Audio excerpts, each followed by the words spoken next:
শুভ দুপুর বন্ধুরা। আজকে দেখো তেলের মধ্যে তেজপাতা আর মৌরি ফোড়ন দিয়ে মাছের ঝোল করছি। আজকে পেঁয়াজ রসুন দিচ্ছি না, আর আদা বাটা আর কাঁচা লঙ্কা বাটা আর জিরে বাটা দিয়ে মাছের ঝোল।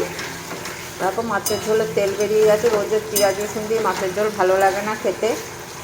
তোমরা এরকমভাবে মাছের ঝোল খেয়ে দেখো, সেন্টটা খুব সুন্দর হবে। মুড়ির একটা সেট বেরোয় মাছের ঝোলে। এই ছেলের এই 2 পিস মাছ এনে রেখেছি, এই 2 পিস ছেলের জন্য করে দেবো।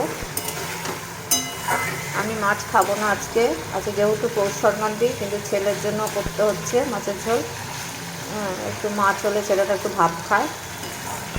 আর আমার পালং শাক করে রেখেছি, ওগুলো আমার হয়ে গেছে। এই মাছটা হলেই আমার রান্না কমপ্লিট। এরকম ভাতে ফ্যান গেলেছি, আর এর মধ্যে কাঁচা লঙ্কা বাটাই দিয়েছি, আর কোনো কিছু দিইনি।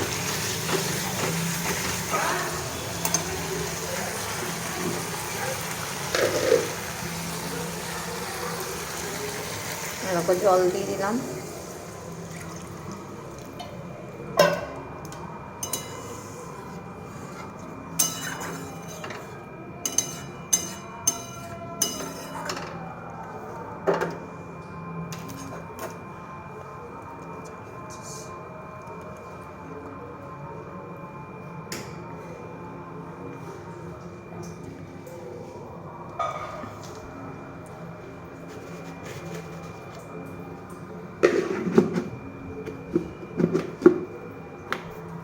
রাখছি বন্ধুরা, আজকে পৌষ সংক্রান্তি।